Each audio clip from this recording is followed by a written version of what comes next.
Yo les riders, bienvenue dans une nouvelle vidéo. Regardez le terrain derrière moi, comment il est magnifique. On est à Verdun pour la 3e épreuve du championnat de France national MX1. Bonne vidéo à tous. On est sur un petit fond musical là qui est pas mal. Bonne vidéo les gars. Vous étiez nombreux à l'attendre. Et oui, elle est enfin là, la 3e épreuve du championnat de France 450 à Verdun. Bienvenue sur Radio Poète Poète. Isolé au bord de la ville de Verdun, se cache un énorme terrain de cross. Avec un tracé entre les arbres, ce spot est un mélange entre terrain à l'ancienne et terrain moderne. À l'ancienne pour son côté naturel, avec un pont dénivelé, pour sa texture rocheuse aussi, faut pas tomber quoi. Et moderne pour son tracé vraiment cool. Il y a des petites doubles traces, des bonnes tables, un triple, une ligne droite de départ que tu reprends à l'envers. Bref, si tout semble aussi calme et paisible comme au camping, et bah ça ne va pas durer parce que demain ça va être la guerre à Verdun.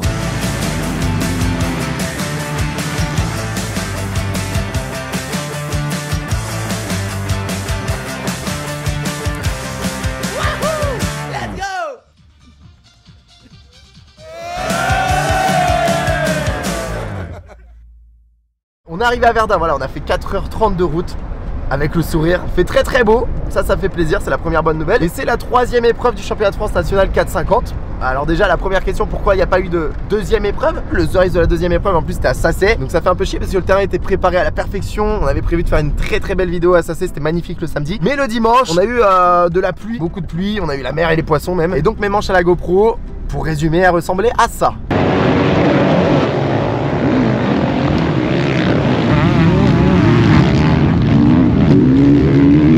Je sais pas si on voit, c'est un cimetière militaire.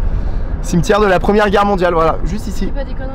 Non bah je dis pas des conneries, mais tu vas me faire croire que j'ai pas été à l'école peut-être. Hein? Cimetière de guerre de la Première Guerre mondiale, Verdun, bataille de Verdun, 14-18, 1916 la bataille de Verdun. Alors tu crois quoi, que j'ai eu mon bac comme ça là, en trichant là, peut-être? S'est déroulé entre le 21 février 1916. Bam! Arrête de la C'est un chatte. truc. Au bout d'un moment faut pas tout remettre sur la chatte hein. Et on arrive sur le terrain, c'est magnifique. C'est un peu dans les bois, c'est un petit peu dans un creux, c'est... Faut que tu choisisses. Ça a l'air d'être un beau terrain. Vas-y ma chef. Là regarde, la droite.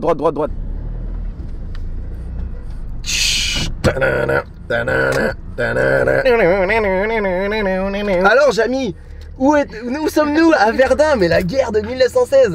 Oh, ça filme encore. Hey, what's up boy, you got the biggest American. On va aller au contrôle technique les gars. Petite modification là sur la moto, j'avais les disques d'embrayage qui étaient cramés. Les gars, quand je vous dis cramés, regardez, je vous mets tout de suite. Ils étaient noirs, j'ai jamais usé des disques d'embrayage comme ça. Heureusement que j'ai mis un petit peu les mains dedans, que j'ai contrôlé. Après la mécanique, c'est pas le truc que je préfère faire. Dès que je le remontais, trop bizarre. Il colle un petit peu, alors je sais pas si c'est parce que c'est neuf que ça fait ça, mais il colle un petit peu, elle avance encore un petit peu. Faut vraiment que je débraye à fond pour qu'elle avance pas du tout. Pourtant je l'ai démonté 3 fois, j'ai fait exactement comme c'est marqué dans la vue éclatée triomphe. On verra demain si j'ai pas fait de la merde. Après avec mes compétences en mécanique, il y a moyen que ça se trouve j'ai fait de la merde. Mais j'ai tout bien fait comme il faut normalement, donc ça devrait le faire. Je sais pas si elle fait un bruit bizarre ou pas, mais me dis pas ça parce que là je vais psychoter moi. Je l'ai démonté 3 fois hein. 3 fois les gars. Normalement c'est bon, mais me fais pas flipper. 109. Magnifique. On est vraiment potes avec Dédé. Il n'y a même plus de suspense quoi. Avant avec le 250, même avec... Je savais que j'oublie un truc. Merci. Merci. Je sais même pas pourquoi on filme en fait au contrôle technique. Avant il y avait un petit peu d'enjeu, tu vois. Dédé il disait oui, il disait non, la moto a passé une fois sur deux. Là, elle passe tout le temps. C'est magnifique. Quand j'avais, c'était la KTM. La KTM elle faisait vraiment du bruit. Pas du tout de mauvaise pub ou quoi pour KT. Hein. KT vraiment c'était une très bonne moto. Juste au niveau du bruit c'était un peu galère. À chaque fois que j'allais voir Dédé, elle passait une fois sur deux. Fallait faire des petites bricoles pour qu'elle passe. Là c'est nickel ce triomphe. Là c'est bijou.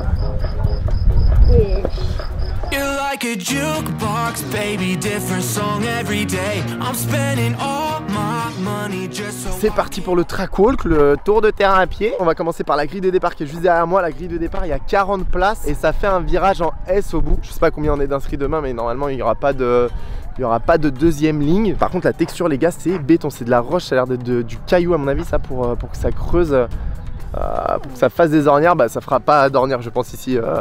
Si toute la texture du terrain elle est comme ça, je pense pas que ça creusera beaucoup. Une espèce de petits cailloux fins, pépite pour glisser ça. Ça va être sexe. Ça va être sexe. Jamais venu les gars sur ce terrain, j'ai jamais roulé ici. Par contre, il y en a peut-être pas mal d'entre vous qui connaissent le terrain de Verdun parce qu'ils ont organisé le Master. C'est une grosse course internationale pour les petits. Moi je sais que c'est la course qui me faisait rêver quand j'étais petit parce qu'il y avait des Américains qui venaient avec des petites Cobras, il y avait des Anglais et tout, ça mettait grave de gaz.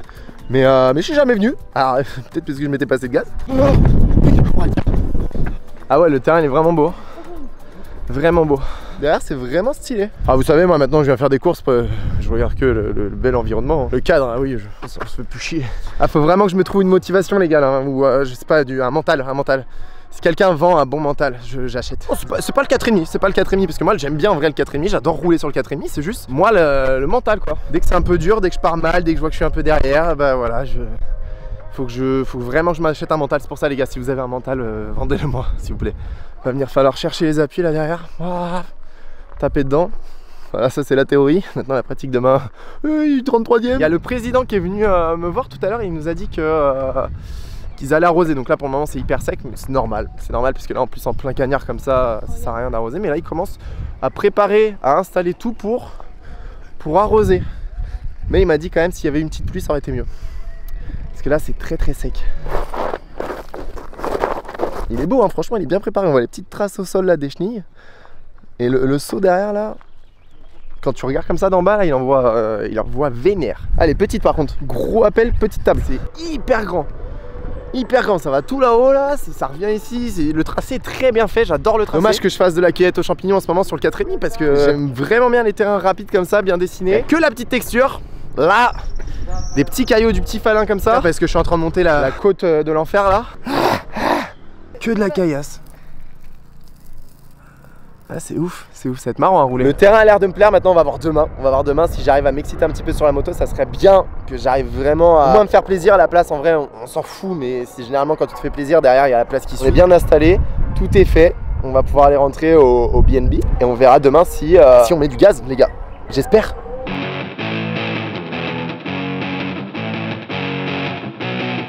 Mon tour chrono, je le fais au 4e tour. Et au final, c'est pas mal les GoPro parce que tu peux voir exactement là où t'as été mauvais. Par pour mon tour chrono, je me mets un long déjà, donc je me retrouve pas dans la trace à gauche, je me retrouve au milieu du virage et timide sur la poignée de gaz. Alors que normalement, tu commences un chrono, tu mets du gaz. C'est pas j'hésite, j'y vais pas. Ah, moi aussi, j'y vais en fait.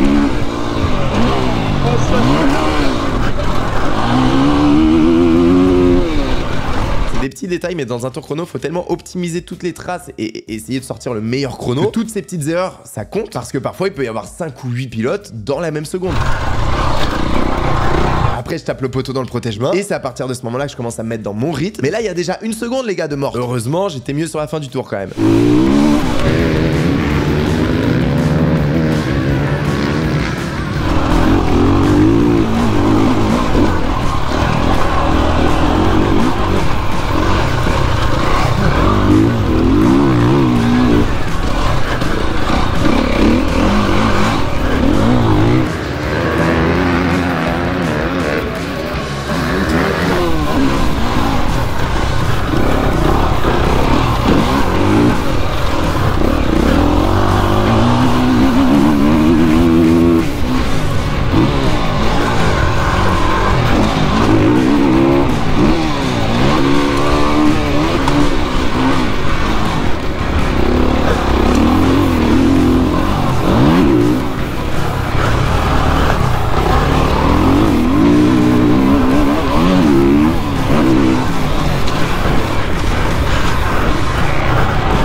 Combien? 27. Putain, merde, je suis sorti des 25 là. Ah bah c'est fini de toute façon. Ah j'arrive pas, j'ai pas réussi à raméliorer. Je fais des petites conneries. 27. Ah 27, bon. Belle gueule d'un mec qui va bientôt aller en Turquie faire un petit voyage là. Est-ce qu'on parlerait pas un peu plus des chronos là? Dans la même seconde que le 22e. Donc je suis 27e et je suis dans la même seconde que le 22e. Donc en vrai, c'est pas trop mal quand on regarde les deux courses qu'il y a déjà eu en championnat de France. Pour le moment, c'est mes meilleurs chronos. En vrai, je suis pas trop déçu, à part la petite erreur que j'ai faite. Enfin voilà, les 2-3 petites erreurs que j'ai faites. J'aurais pu mettre peut-être dans le top 25. Ça aurait été la folie en vrai. Par contre, là, on mange, ils arrosent pas. Ça va être dangereux. Ça va être très très dangereux la poussière qu'il y a là. Là, ça allait encore, c'était les chronos, donc on se laissait un petit peu de la place. Mais là, en manche, ça va être chaud s'ils arrosent pas. Like a jukebox, baby, different song every day. I'm spending all my money just so I can hit play. Au départ, je me mets à gauche parce que le virage au bout ça faisait un S et je voulais pas me retrouver bloqué à l'extérieur puis à l'intérieur. Donc là à gauche pour le virage j'étais à l'intérieur puis ensuite je pouvais être à l'extérieur.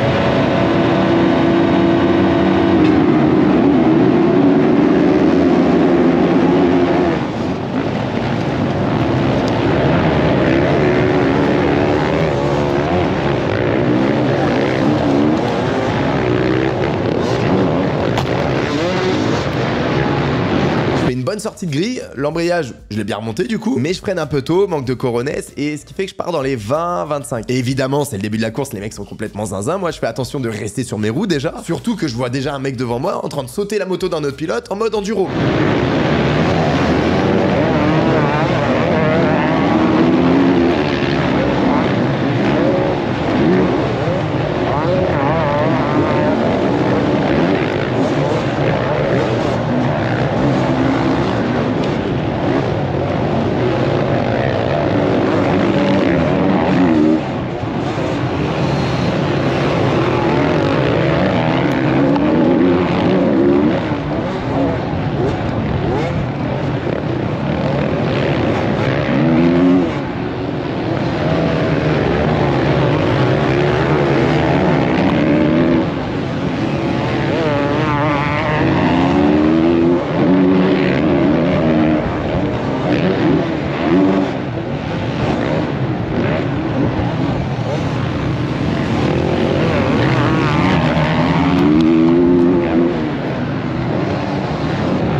Depuis le début de la course, je suis à l'aveugle. Je sais pas du tout combien je suis. J'ai pas de panoteur parce que je préfère qu'on fasse des vidéos plutôt que me tendre un panneau. Et normalement, j'ai une petite technique qui marche très bien. C'est que je regarde les panneaux des pilotes qui sont juste devant moi ou juste derrière moi. Sauf que là, il mettait que le temps.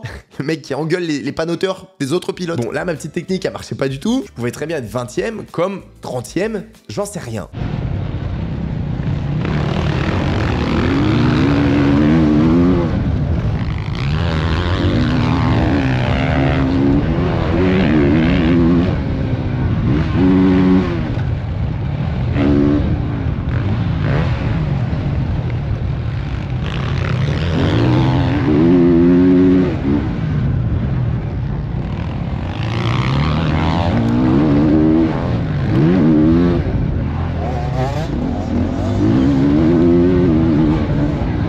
dans le dernier tour et moi ça fait déjà 3 tours que j'essaie de retenir un 2 temps complètement déchaîné qui me colle au cul. Et je viens juste de doubler Lilian Henry qui est carrément dans une mauvaise manche parce que lui il approche les top 5 normalement. Donc je sais que le dernier tour ça va être très chaud. Et l'info que j'ai pas à ce moment là c'est que je suis 19ème. Je suis dans les vrais points. Putain de merde. Et la piste est plutôt monotrace donc pour un tour les gars je me dis franchement ça va le faire. Il y a juste un endroit sur le terrain où je me chie plus que les autres, c'est les vagues. Elles sont hyper causées et quand on voit la moto n'importe comment. Mais c'est le dernier tour, faut que je les passe bien, je peux pas me faire doubler là. C'est pas possible.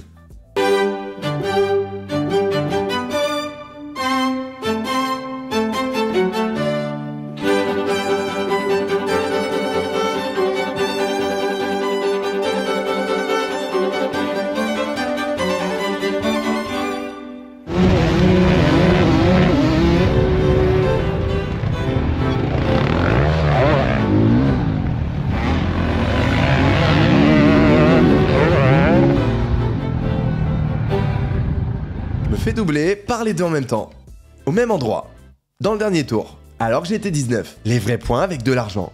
Et bah pas si mal les gars, pas si mal, là je suis content, c'est ma meilleure place pour le moment depuis le début du championnat de France, donc je suis content, j'approche le top 20, ça c'est très cool. Objectif du top 25, c'est bon, je suis content. Le terrain il est très béton, il y a de la poussière, c'est chaud. Mais franchement ça va, j'aime bien. Alors ouais, il n'y a pas trop d'ornières. Limite, tant mieux pour moi. C'est peut-être sur ces terrains-là que je suis mieux, je suis plus à l'aise. Par contre, je me suis fait... c'est dinguerie ça. Et comment que ça arrive ça? Enfin je sais pas, vous êtes peut-être déjà vous aussi arrivé ça. Je me suis fait piquer, il y avait personne devant moi, il n'y avait pas de projection, d'un coup ça m'a brûlé. Et puis après ça me brûlait du coup quand je continue à rouler et c'est pour ça que je me suis fait doubler.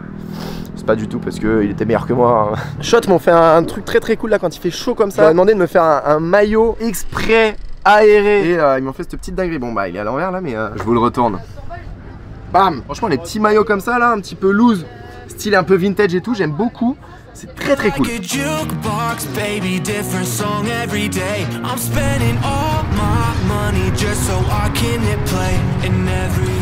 Pour la deuxième manche, je me remets à gauche parce que c'était pas trop mal. Sauf que je reste planté sur la grille.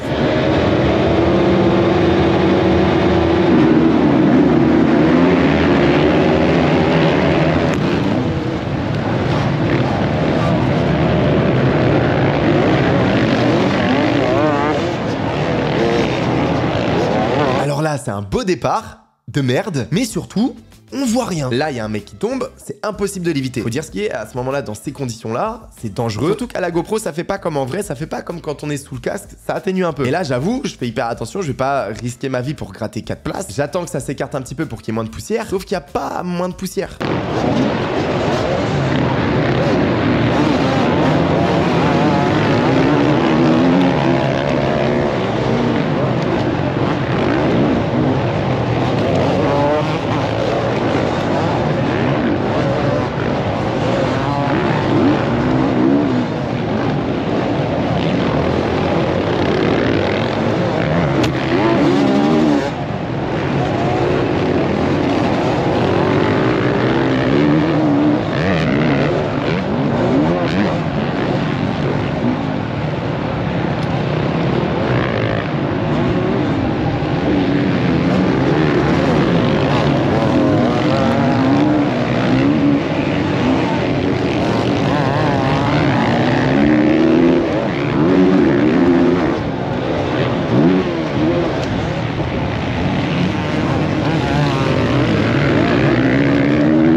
Moitié de la manche, il y a le drapeau rouge. Donc ça veut dire que la course est arrêtée parce qu'il y a un danger sur la piste. Et en effet, là, il y a 2 grosses chutes avec les secouristes qui sont en train d'intervenir. Et nous, qui voyons pas grand chose, c'est chaud. Sauf qu'au moment où on sort, ils nous remettent en pré-grille pour refaire un départ. Et donc prendre encore plus de risques parce que c'est au départ qu'on est empaqué, c'est là qu'on voit rien. On s'est regroupé avec les pilotes et on était tous plus ou moins d'accord pour pas repartir, pour pas qu'il y ait d'autres blessés. Donc la course a été annulée.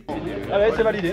C'est bon les gars, merci à vous. Force à François Rigolo d'ailleurs qui rampait sur le terrain à un moment qui s'est explosé le genou. Et à Seb Lassaigne les gars, et alors là, écoutez bien. Dans sa chute, il a passé la main dans la chaîne et il s'est coupé le doigt. Ce n'est pas une blague. Je vous mets le message qu'il m'a mis à la fin de la journée. C'est pas le message le plus sympa à lire, mais c'est chaud. J'ai eu plus de nouvelles d'ailleurs par rapport à son doigt et ils ont pas réussi à lui remettre. Et sur la même main, c'est le 2e doigt qui perd à cause d'une chute en moto. Donc là, lui, Seb, il est juste en train de se battre pour se réadapter avec sa main dans la vie de tous les jours. Et la question de faire de la moto, c'est pas du tout une priorité pour lui pour le moment. En plus, on l'a vu pas mal de fois dans la vidéo parce que je me bagarre avec lui. Donc ça fait chier et on lui envoie de la force, les gars. C'est la fin de cette vidéo. C'est vraiment dommage de finir sur cette note-là, que ça soit des deux côtés. Pour le club, parce que il se bouge à organiser un championnat de France et en plus, j'ai rencontré le président qui est vraiment un gars super sympa. Donc c'est vraiment relou pour eux. Et d'un autre côté, il y a les pilotes aussi qui dépensent beaucoup d'argent pour faire des courses, alors que c'est qu'un plaisir. On gagne pas du tout d'argent à notre niveau et qui se retrouvent dans des conditions de terrain d'entraînement en plein mois d'août. C'est chiant aussi. Tout ça pour dire que déjà, c'est cool au club d'avoir organisé en France et ça évitera d'avoir des messages de haine envers les pilotes sur Facebook.